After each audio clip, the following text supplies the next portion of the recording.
Terjadi kecelakaan lalu lintas angkutan batubara di Kecamatan Talang Ubi, Kabupaten Pali. Kecelakaan kali ini menimpa truk yang dikenal dengan jenis bak mati terguling dan terjadi di depan rumah warga. Menurut pengakuan pemilik rumah, Budiman mengaku pada saat kejadian dirinya sedang mencuci motor miliknya. Tiba-tiba dengan cepatnya truk tersebut terguling dan menghempas ke pagar rumah.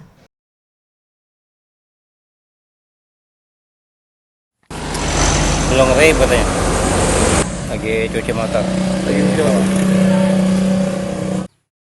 Dari hasil penyelidikan sementara, Kanit Lantas Polsek Talang Ubi Nurdin mengatakan, angkutan ini merupakan truk yang sudah lama bermuatan batu bara. Saat hendak melanjutkan pengantaran batu bara tersebut, truk ini mengalami kecelakaan.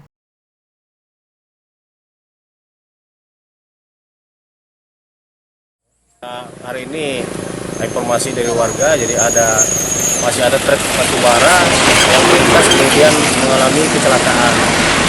Setelah dicari informasi, ternyata truk batu bara ini muatnya sudah lama. Informasi muat sudah lama karena rusak, jadi baru hari ini masuk.